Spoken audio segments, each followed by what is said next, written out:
గురుదేవా, అందరు గురువులకి భిన్నంగా మీరు మాట్లాడుతుంటారు. హ్మ్. చాలా సందర్భాల్లో మాంసాహారం తినవచ్చని నొక్కి ఒక్కాయించి మాట్లాడటం కూడా చెప్పదండి. మాంసాహారిగా పుట్టి అంటే ఆ కులంలో పుట్టి నీకు మాంసం తినేకే అధికారం ఉంటే 100% తినొచ్చు. ఓకే. ఓకే. దీంట్లో తప్పే నాకు అర్థం కాని విషయం. ఒకటి ఇప్పుడు ఎక్కడన్నా మాంసాహారం తినకూడదు అని ఎక్కడన్నా రాసుందా? ఓకే. ఓకే. నీకు చాలా క్లియర్‌గా చెప్తున్నానన్న. నీకు కామాఖ్య మొన్న అమావాస్య రోజు అక్కడ ఉన్నాం మేము హ్మ్. కామాఖ్యలో. హ్మ్. లాస్ట్ ఇయర్ కామాఖ్యలో 10 రోజుల పాటు శతచండీ, దశమహావిధి అవును. మహాయాగం చేశాం. హ్మ్. ఎలా చేశాము? దక్షిణాచార, వామాచార, కౌలాచారంలో చేశాం. ఓకే. దక్షిణాచారం అంటే మనం పరమాన్నం, పులిహార వండుతాం. హ్మ్. వామాచారం అంటే పంచమకారాలు. ఓకే. ఓకే. బ్రాందీ, దాంట్లో మద్యము, మాంసం అన్నీ ఉంటాయి. ఓకే. ఓకే. వాటిలతో అమ్మవారికి నివేదన జరుగుద్ది. వాటితో హోమం జరుగుద్ది. కౌలాచారం అంటే బలి కార్యక్రమం కూడా ఉంటుంది. ఓకే. ఓకే. ఇన్ని ఆచారాలు చేసాం. అంటే ఏంటి? అక్కడ మనం వెళ్ళిన ప్రదేశం, ఆ క్షేత్రం మహత్యం ఏంటి? ఆ క్షేత్రంలో ఉన్న ఆచారం ఏంటి? దాన్ని ఫాలో అవ్వాలి. ఓకే. నువ్వు చాలామంది వ్యతిరేకిస్తారు. అసలు హ్మ్. జంతు బలినే వ్యతిరేకిస్తారు. నువ్వు మాంసాహారం అంటే జంతు బలిని వ్యతిరేకిస్తారు. అవును. జంతు బలిని ముఖ్యంగా దేవుడి పేరు చెప్పి అసలు వధించొద్దని చెప్పి వ్యతిరేకిస్తారు. అవును. ఓకే. మనకి ఆది శంకరాచార్యుల స్వామివారే కామాఖ్య ఆయన ఆ యొక్క అప్పుడు ఎలాగైతే ఆయన కంచి, మధురై హ్మ్. ఈ ప్రదేశాల్లో పూర్తిగా కౌలాచారాన్ని పూర్తిగా నిర్మూలించి దక్షిణాచారంలో మార్చాడో, హ్మ్. అలాగే కామాఖ్య కూడా ఆయన సందర్శించారని. కానీ అక్కడ ఈ యొక్క సాక్రిఫైస్ అయిన ప్రోగ్రామ్‌ని ఆపొద్దు. హ్మ్. ఆపితే ఈ భూమి మీద వాయువు, నీరు అంతరించిపోద్ది అని చెప్పినట్లుగా నేను కొన్ని పీహెచ్‌డీ వాళ్ళు రాసిన థీసిస్‌లో నేను చదవడం జరిగింది. ఓకే. ఓకే. అది ఎంతవరకు నిజమో ఏంటి అనేది మీరు కూడా గూగుల్‌లో చెక్ చేసుకోండి. ఓకే. ఆ థీసిస్ ఆల్మోస్ట్ ఒక 70 పేజెస్ థీసిస్ ఉంటుంది. దాంట్లో ఆది శంకరాచార్యుల వారు అక్కడికి విజిట్ చేశారు. ఆది శంకరాచార్యుల వారి యొక్క విగ్రహం కూడా అక్కడ ఉంటుంది. ఓకే. ఆయన ఒక గుడి కూడా అక్కడ ఉంటుంది. ఆ కామాఖ్య ప్రదేశంలో, కామాఖ్య ప్రాంగణంలో, మందిర ప్రాంగణంలో. ఆయన ఎప్పుడు విజిట్ చేశాడో అన్నీ కూడా అక్కడ క్లియర్‌గా ఉంటాయి. అంటే ఇన్ని చోట్ల ఇన్ని ఆచారాలు మార్చిన ఆయన అక్కడ ఎందుకు మార్చలేదు అనేది ఒక $1,000,000 క్వెషన్. ఓకే. హ్మ్. కాబట్టి ఒకటి కొన్ని మనకి మన ఊహకి అందకపోవచ్చు. ఓకే. దాన్ని తప్పు అనడానికి మనకు అధికారం లేనే లేదు. ఓకే. ఓకే. జంతువుని నువ్వు మాంసాహారం తినేవాడివి. మాంసాహారం తినేవాడివి ఒక చికెనో, మటనో కోసి తింటావు. అవునా కాదా? అవును. అది నువ్వు ఉగ్రదేవతల ముందు కోసి తింటే ఏంటి? లేకపోతే ఇంట్లో కోసి తింటే ఏంటి? ఇంక హోటల్‌లో కోసి తింటే ఏంటి? ఓకే. ఎక్కడ తింటే ఏంటి? నీకు మాంసాహారం తినే అధికారం ఉందా లేదా? ఓకే. నువ్వు మాంసాహారం తినేవాడివి. గురువుగారు నేను పూర్తిగా మారిపోయాను. నాకు శాకాహారం మాత్రమే తినాలని ఉంది. హ్మ్. ఓకే. నేను మాంసాహారం జోలికి వెళ్ళదలుచుకోలేదు. అద్భుతమైన విషయం కదా! ఓకే. నీలో పరివర్తన వచ్చి మారు. అద్భుతం. అంతేగాని బలవంతంగా జంతు బలి చేయొద్దనో. ఓకే. ఓకే.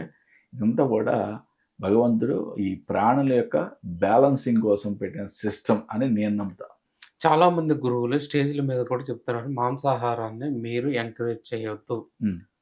అని చెప్తున్నారు. వాళ్ళు చెప్పడానికి ఒక శాస్త్ర ప్రామాణికత ఉంది. ఒకటి నాన్న మాంసాహారం అంటే ఉదయం లేచిన కాడి నుంచి రాత్రి వరకు తినమని కాదు. హ్మ్. ఒకటి గుర్తుపెట్టుకో.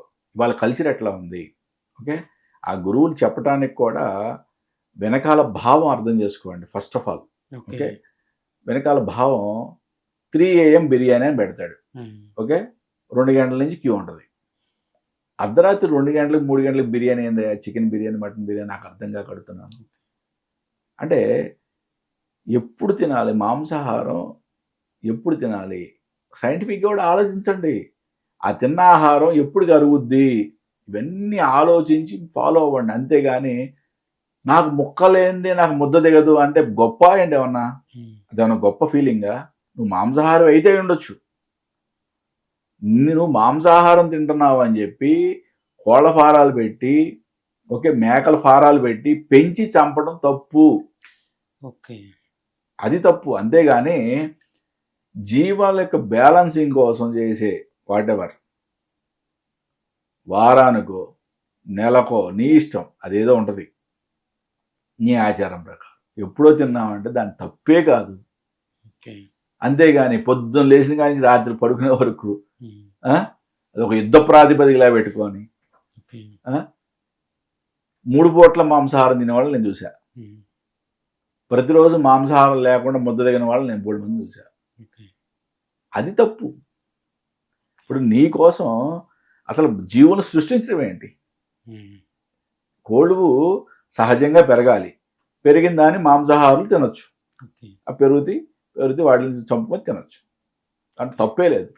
నీకోసం స్పెషల్గా ఫార్మ్స్ పెట్టి ఆ కోళ్ళను పెంచి వాటిని చంపి వాళ్ళు తింటావా? ఉమ్, చంపడం తప్పు కానే కాదు. మరీ చెప్తున్నాను. ఓకే, బలి ఇవ్వడం అనేది తప్పు కానే కాదు. ఓకే, మాంసాహారం తినడం అనేది తప్పే కానే కాదు. కానీ దానికి ఒక లిమిట్ ఉంటుంది. నువ్వు భగవంతుడు ఇచ్చిన దాన్ని ఆ గీతను దాటి నేనే సృష్టిస్తా, నేనే చంపుతానంటే ఓకే. అవంతా కూడా కలియుగ ధర్మం ప్రకారం మానవాళి మీద పడుద్ది. ఓకే, కలిపురుషుడు చాలా క్లియర్గా చెప్పాడు. ఎక్కడుంటావు స్వామి అని అడిగితే చెప్పాడు కదా, సప్త వ్యసనాలు ఎక్కడ ఉంటాయో అక్కడ నేను ఉంటాను అన్నాడు. ఉమ్, ఇంకెక్కడ ఉంటావు? జంతువుల్ని ఎక్కడైతే కబేళాలు కట్ చేస్తారో అక్కడ నేను ఉంటానని చెప్పాడు ఆయన. ఓకే. మరి ఎంతమంది మాంసాహారం తింటే ఎన్ని ఈ కటింగ్ ప్లేసెస్ ఉంటే ఎంత కలి ప్రభావం పెరిగితే ఇంత దారుణాలు జరుగుతూ ఉంటాయి. అంటే న్యాచురల్గా పెరిగింది బ్యాలెన్సింగ్ కోసం తినడం అనేది మాంసాహారుల యొక్క అధికారం. ఓకే, అది గుర్తుపెట్టుకో. నేనేదో మాంసాహారాన్ని ప్రోత్సహిస్తున్నాను అనుకోబాక. ఓకే. శాస్త్రం చెప్పిన విధంగా ఏదైతే బ్యాలెన్సింగ్ కోసం, ఓకే, ఆ మాంసాహారం తినవచ్చు. దాంట్లో డౌటే లేదు, డౌట్ పెట్టుకోవాల్సిన అవసరం లేదు. ఓకే, నీ మాంసాహారం కోసం నేను 3 పూట్ల 10 పూట్ల రోజుకి తినాలని చెప్పి కోళ్ళఫారాలు పెట్టి అలాగే మేకల్ని గుంపులుగా పెంచి వాటిని కట్ చేసి తినడం అనేది తప్పు, కరెక్ట్ కాదు. ఓకే. ఓకే, ఒక బ్యాలెన్సింగ్ కోసం, జీవం యొక్క బ్యాలెన్సింగ్ కోసం మాంసాహారం 100% తినచ్చు. ఓకే.